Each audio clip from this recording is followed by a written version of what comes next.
بسم اللہ الرحمن الرحیم۔ سورۃ الکہف میں مذکور اصحاب کہف کا کتا اپنے دونوں بازوں کو پھیلائے ہوئے کیوں بیٹھا رہا؟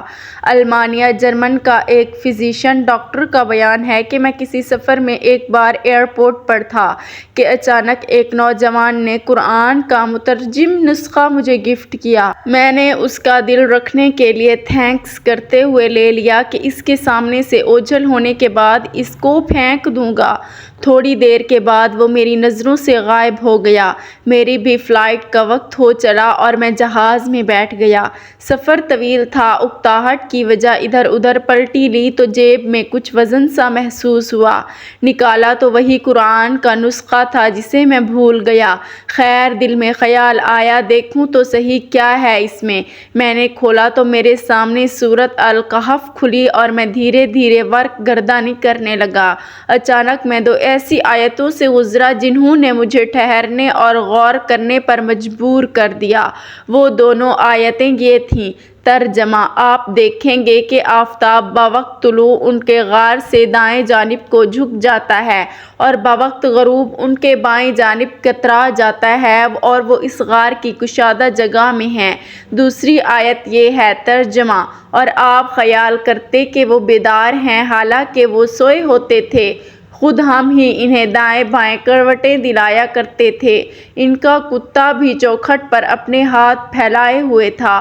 ڈاکٹر کہتا ہے کہ ان کا سونا اور کروٹیں لینا سمجھ میں آتا ہے کہ یہ اسی لیے ضروری ہے تاکہ ان کے جسم اگر ایک ہی کروٹ رہیں گے تو خراب ہونے اور جسم کو مٹی کے کھا جانے کا خطرہ ہے۔ ڈاکٹر کو اس سے بھی کوئی حیرت نہیں جس میں ہے کہ ترجمہ: آپ دیکھیں گے کہ آفتاب بوقت طلوع ان کے غار سے دائیں جانب کو جھک جاتا ہے اور بوقت غروب ان کے بائیں جانب کترا جاتا ہے اور وہ اس غار کی کشادہ جگہ میں ہیں۔ کیونکہ سورج غار میں روزانہ داخل ہوتا ہے مگر ڈائریکٹ ان کے جسم پر روشنی نہیں پڑتی۔ ڈاکٹر کا کہنا ہے کہ علم طب میں یہ بات بھی یہی ہے تاکہ جسم پر بستر کے نشانات نہ پڑیں۔ ضروری ہے کہ کمرہ ہوادار ہو، سورج کی روشنی اس میں آتی جاتی رہے لیکن سیدھی جسم پر نہ پڑے۔ پھر ڈاکٹر دوسری آیت کے بارے میں غور و فکر کے بعد کہتا ہے کہ کروٹ لینا بھی ضروری ہے، اسی لیے کہ ایک ہی کروٹ پڑے رہنے سے جسم پر زخم نہ پڑ جائیں اور پھر اس میں بدبو پھیل جائے گی اور زمین اپنی خوراک بنا لے۔ ڈاکٹر کہتا ہے کہ اب تک مجھے جس چیز نے سب سے زیادہ حیرت زدہ کیا ہے وہ ان سب کا کتا ہے، جس کے بارے میں آیا ہے کہ اس نے کروٹ نہیں لی بلکہ ویسے ہی اپنے دونوں بازو پھیلائے، ایک ہی حالت میں تقریباً 309 برس بیٹھا رہا اور اس کے جسم کو کچھ نہیں ہوا، نہ زخم لگے نہ ہی اس میں بدبو پیدا ہوئی۔ اس آیت کریمہ نے اسے تحقیق کرنے پر مجبور کر دیا اور وہ اس پر ریسرچ کرنے لگا۔ اس کی حیرت کی اس وقت انتہا نہ رہی جب تحقیق سے اس نے یہ پایا کہ کتے کے جسم میں چمڑے کے نیچے ایک غدود ہوتا ہے جو ایسے قسم کا کوئی مادہ نکالتا ہے جس سے کتا اگر زندہ ہے تو اس کا چمڑا خراب نہیں ہوتا، بھلے وہ کتنے برس تک کیوں نہ بیٹھا رہے۔ اسی وجہ سے ان سب کا کتا ان سب کی طرح کروٹ نہیں لے رہا تھا۔ اس معجزاتی آیت کریمہ نے اس المانی ڈاکٹر کو اسلام لانے پر مجبور کر دیا اور وہ مسلمان ہو گیا۔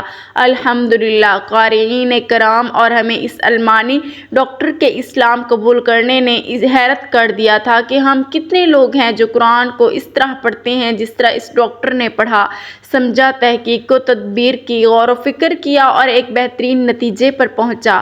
ہم نے سورۃ الکہف سینکڑوں بار پڑھی ہوگی بلکہ ہر جمعے کو پڑھتے ہیں، لیکن کیا ہم نے بھی اس طرح غور کیا کہ ان سب کے کروٹ لینے کا سبب کیا تھا؟ اور کتا ایک حال میں بیٹھا رہا، اس نے کروٹ نہیں لی تو کیوں؟ اس کا سبب کیا تھا؟ اسی لیے اللہ نے ہمیں تدبر اور غور و فکر کرنے کا حکم دیا ہے۔ کہا جاتا ہے کہ اصحاب کہف کا کتا اپنی وفاداری کے سبب جنت میں جائے گا، جبکہ کتا نجس العین ہے اور جنت پاکیزہ مقام ہے جو اللہ کے مقربین کے لیے مخصوص ہے۔ اس میں حرام اور نجس جانور کا داخلہ کس طرح ممکن ہے؟ کیا قرآن و حدیث میں اصحاب کہف کے کتے کا کوئی ذکر موجود ہے؟ آخر کتے کتے نے اصحاب کہف کے ساتھ کون سی وفاداری نبھائی کہ جس بنا پر اس کتے پر جنت واجب ہوئی؟ آئیے سب سے پہلے تو بات کرتے ہیں کہ کتے کو نجس العین کیوں کہتے ہیں۔ 3 وجوہات ہیں کہ جس کی بنا پر کتا حرام ہے۔ سب سے پہلی تو یہ ہے کہ کتا ساری رات جاگتا ہے اور جب اللہ کی رحمتوں کا نزول ہوتا ہے تو یہ اوندھے منہ ہو کر سو جاتا ہے۔ دوسری وجہ یہ ہے کہ کتا اپنے ہم جنس کو دیکھ کر ہمیشہ نفرت کا اظہار کرتا ہے اور بھونکتا رہتا ہے۔ تیسری وجہ یہ ہے کہ کتا اپنا کھانا کھا کر باقی بچے ہوئے کھانے کے اوپر مٹی ڈال دیتا ہے تاکہ وہ کسی اور کے کام نہ آ سکے۔ یہ تو ہو گئی کتے کی نجاست کی باتیں۔ اب آپ کو اس سوال کا جواب دینے سے پہلے کہ کتے پر جنت کیوں واجب ہوئی، پہلے آپ کو مختصر اصحاب کہف کا واقعہ بیان کرتے ہیں جس سے معلوم ہو سکے گا کہ کیسے ایک کتے نے ان سے وفاداری کی۔ دقیانوس ایک ظالم اور جابر بادشاہ تھا جو کہ آج سے 2000 سال پہلے روم کا بادشاہ تھا اور افسوس شہر اس کا دارالحکومت تھا۔ پورے شہر میں جو کوئی بھی بتوں کی پوجا سے انکار کرتا بادشاہ دقیانوس اس کو قتل کروا دیتا تھا۔ کچھ نوجوان نے دیکھا کہ ایک ایمان والے شخص کو جب دقیانوس نے قتل کروایا تو فرشتے اس کی روح کو لینے کے لیے آسمان سے بارات کی طرح آئے۔ یہ روح پرور منظر دیکھ کر ان نوجوان کا ایمان بھی جاگ گیا۔ انہوں نے بھی بتوں کی پوجا سے انکار کر دیا اور کھلے عام اللہ پاک کی عبادت کرنے لگے۔ حضرت علی شیر خدا کرم اللہ وجہ الکریم سے روایت ہے کہ انہوں نے ان افراد کی تعداد 6 بتائی ہے جن کے نام یملیخا، مکسلمینہ، مسلینیہ، مرنوش، برنوش اور شازنوش، جبکہ 7واں ان کے ساتھ چرواہا تھا جو کہ ان کو راستے میں ملا۔ 8واں ان کے ساتھ ایک کتا تھا جس کا نام قطمیر بتایا گیا۔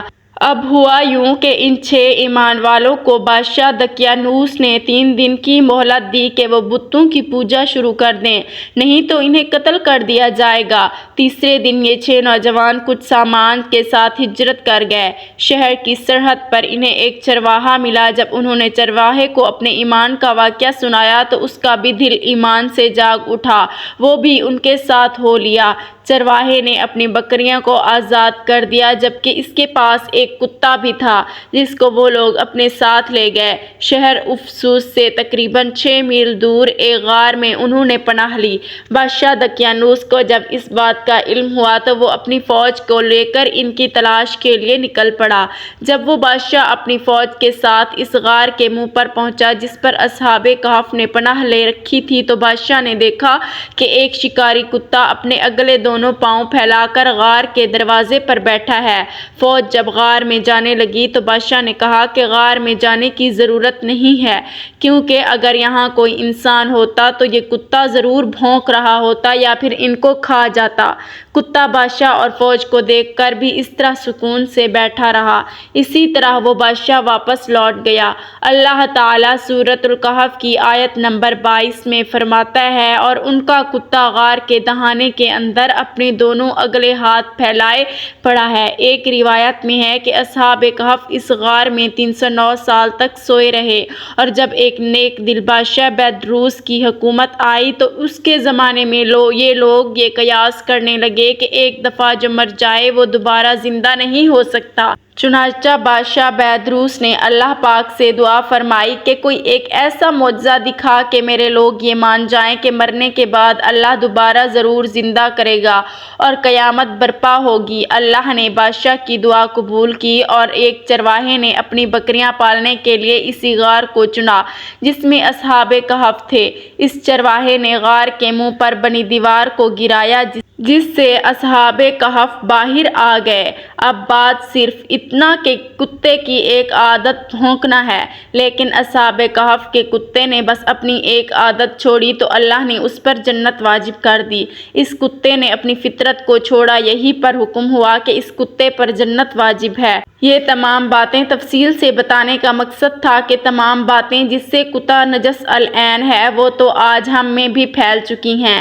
ذرا غور کریں، کیا آپ اور میں اس عادت کا یا اس فطرت کا شکار نہیں ہیں؟ ساری رات اپنی بے جا مصروفیات میں جاگ کر طلوع آفتاب کے وقت سو جاتے ہیں۔